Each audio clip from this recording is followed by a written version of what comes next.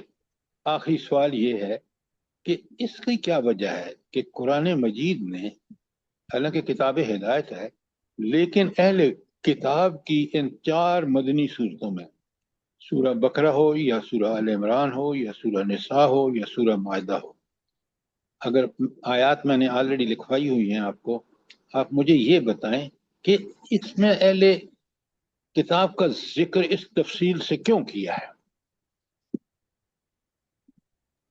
سر ہاں ڈاکٹر صاحب یہ بتائیں. جو بنی اسرائیل تھے، ان کے پاس امامت تھی، دینی امامت.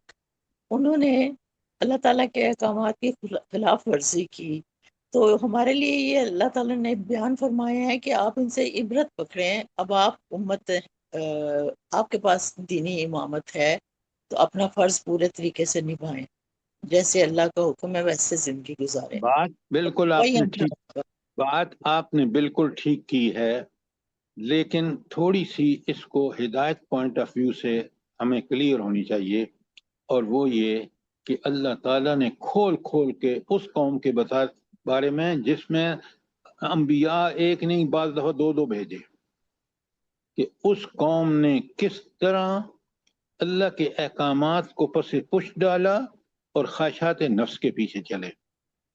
تم ہرگز ایسا نہیں کرنا اے نبی کریم صلی اللہ علیہ وسلم کی امت، جو سب سے بڑی امت ہوگی، اور اس کے نبی کے بعد کوئی نبی نہیں آنا، وہ نبیوں کا امام، وہ قرآن ساری کتابوں کے جتنی مطلق ہدایت کے بارے میں اطلاعات ہیں وہ ساری اس کے اندر موجود. اب یہ 2 چیزیں آپ کو سامنے رکھ کے پوری زندگی گزارنی چاہیے. جو ہم نہیں گزار رہے، ہم جرائم کا مرتکب ہو رہے ہیں، اور اللہ تعالیٰ دیکھیں کہ ہم ان اہل کتاب کے پیچھے چل رہے ہیں جو خود گمراہ ہیں. حالانکہ قرآن اللہ نے محفوظ کر کے ہمارے سامنے رکھا، نبی کریم صلی اللہ علیہ وسلم کی زندگی کا ایک ایک حصہ اور ایک ایک شعبہ، ایک ایک پہلو محفوظ، اور ہم کیا کر رہے ہیں؟ سوچیں، 1000 دفعہ سوچیں.